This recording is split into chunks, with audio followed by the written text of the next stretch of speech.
Okay. Okay, we're recording. All right.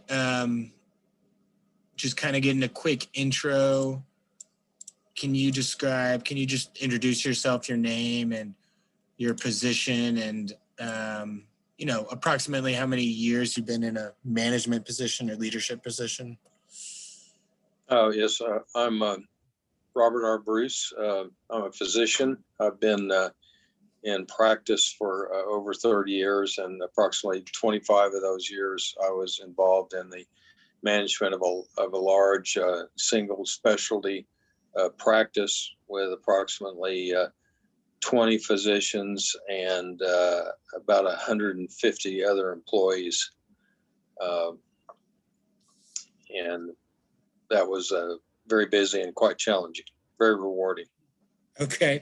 Well, that's a great segue. The next question here is, what do you find most rewarding about those years of leadership and management? And then, most challenging, most painful, maybe? Well, I think it was very rewarding to see the organization I helped start grow into a larger organization and be successful in our field. And we were very innovative in many of the new technologies that we introduced to the practice. And that was very rewarding. I found it very rewarding to interact with my peers in the group and also employees. I made many good friends who are still my friends at this time, and that was very rewarding. I think the most challenging thing is when everything's going well, it's easy. When there are problems develop, whatever they are, the regulatory problems, personnel problems, financial issues, growth issues, those are always challenging. And you have to really be on your best game to make it through those times. For sure. You started this organization a while ago, your practice, right? You grew in size, right? You started quite smaller and then you merged and grew over the years. Well, yes, we merged, and when we merged, we had about 9 physicians, and over a period of a decade or so, we expanded to over 20 doctors and added 15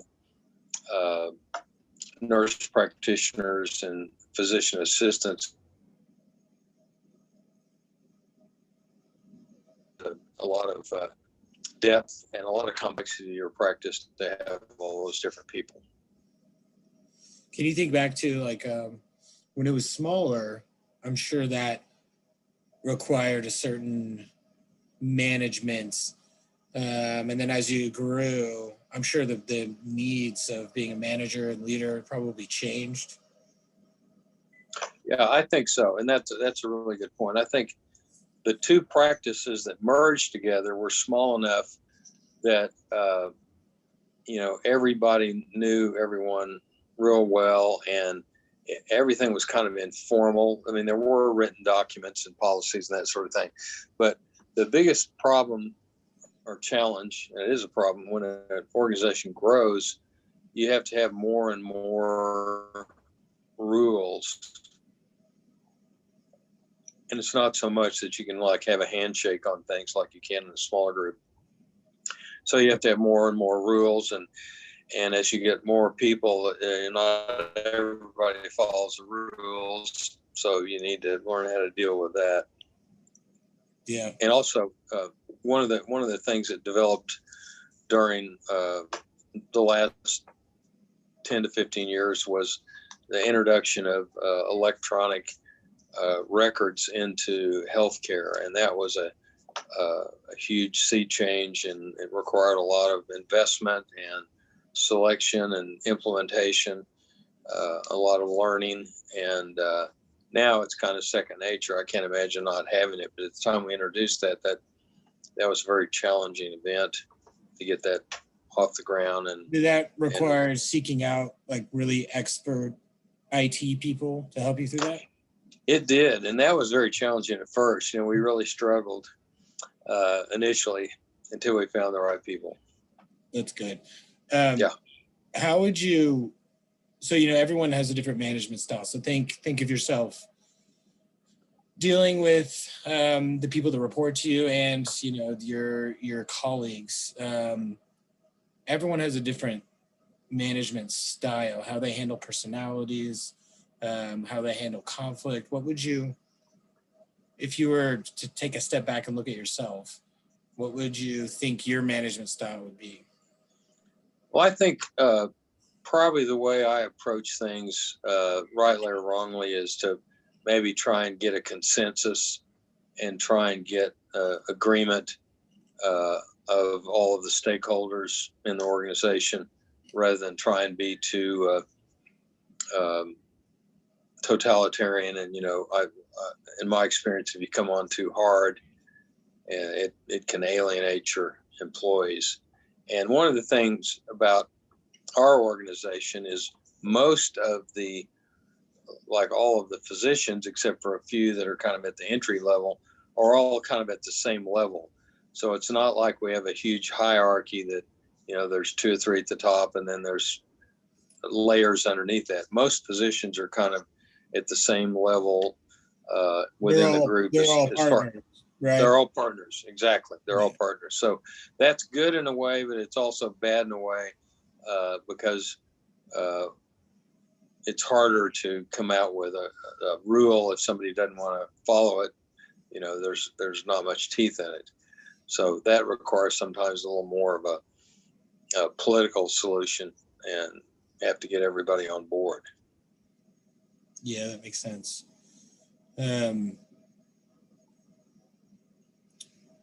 probably that's a nice segue into this question too, because you know, definitely in the world of academia, people like to talk about there's a difference between managing people and leading them, right? Right. If you were to like give an example or try to describe that in your world, the difference between those two, what comes to mind? Well, I think when you lead somebody, I think a good example is you want to lead by example. You want to convince everyone to go do something because you think it's right and you're willing to do it, and you're not just telling them what to do. Whereas purely managing, excuse me, I think sometimes is more a matter of just putting out rules that you expect everybody to follow. A good example in our practice, and this may be too specific, but it's just in our world, is we decided to have an outreach effort.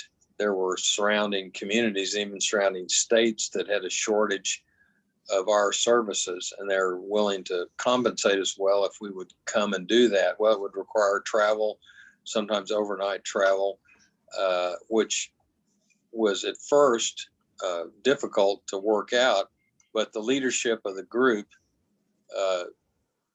decided that everyone should do that, including the leaders and including some of the maybe more mature partners who thought they really didn't have to do that kind of thing anymore. Everybody did it.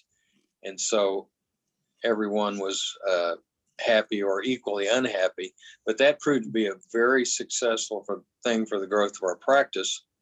And I think there were several people in the group that led us down that path, going to different areas, different cities. And that was a major thing that allowed us to grow. That's great. So that's again, nice segue into this question. So, you know, with a lot of management, we talk about ability to build relationships, especially in a business context, and even business to business relationships. I imagine if you went out to all these other locations, you had to build strong relationships with local healthcare people and hospitals. What did you find? How do you build those strong relationships? What do you find effective in that context? Yeah, that's a good question. That's very true. I mean, you can agree to go to a different hospital and provide service, but if you don't provide quality service, if you don't provide it on a timely fashion, and if you go in and sell the hospital one thing, and then when it comes time to provide the service, they're getting something else, that doesn't lead to a very happy or a lasting relationship. So you have to, it's a PR, for lack of a better term. You need to provide the service that you've sold them, and get along with people, and be respectful, and take good care of their patients, take good care of their customers. That's what they're trying to do, is find services for their customers, and we're providing that. Yeah. Okay, going back to kind of the management thing, I imagine in your leadership position, you had to deal with a lot of different conflicts, probably both on your management side with your partners, and also maybe even in your clinic with the employees there. Can you think about examples and things you've seen that's worked to resolve conflicts or deal with them? Well, I think one thing I'd say is fairness. You can deliver a lot of bad news, if you want to look at it that way. You can come up with a policy or an expectation from an employee that they may not like, but if they're being treated fairly, or they feel like they're being treated fairly, and you're not asking something of them that you aren't asking of someone else, then I think that's very important. So I think fairness and respect is good. Now, having said that, there's also a time when there can be an exception to a rule that might make things go better, especially when you're dealing with an employee. If they've got some special circumstance, some personal issue, or you can be flexible when it's appropriate. But in general, you want to treat everybody equally, fairly, and that goes a long way to make your employees happy. Yep. Excuse me. Okay, thinking back to probably the beginning of your career, maybe, or throughout your career, I'm sure you've had some mentors or some people that you looked to that you thought managed people well, led people well. Can you think of an example of a mentor you had and what you looked up to them about? Well, I can think of, like, one of the first doctors that I worked for when I came right out of a medical school in my residency. I think of him, and he was one of the people that started the practice that I was originally in, that then merged with these other practices to make the big group we have now. So you could say that maybe he was one of the founding fathers of the entire group. Well, he had just an amazing way of always making everybody feel like they were doing a good job, and like everything they did was important. And that's hard to do. And he was very consistent about that. And also, he really emphasized loyalty from employees and from the other doctors in the practice. That was a very important thing to him, and I think that is important. I mean, that shows a lot about a person's integrity and their personality, and maybe their motives. So I remember him really emphasizing those qualities. Yeah. Okay, this is an interesting question. So thinking about your management style, what you probably bring to your organization, if you're sitting down and trying to hire someone who could completely replace you, what would be the most important thing from a management perspective you'd be looking for? Well, that's a tough question. I think I would say that looking at the ability of someone to communicate, and this doesn't just apply to the medical profession, but you can be great at your job at what you do. I mean, you might be a great attorney or a great business person, but you really need to be able to communicate both to your your peers and also to your subordinates. And that's not always easy to do. And we're all in a hurry, and sometimes we get in a hurry and we kind of forget that. So I think that's the ability to express yourself and maybe be able to communicate with other people is very important. That's great. All right. Sir Robert Bruce, thank you for your Yes, sir. time. Yes, Appreciate sir. the interview. We'll talk soon. Okay. Sounds Bye-bye. good. All right. Take care. Bye.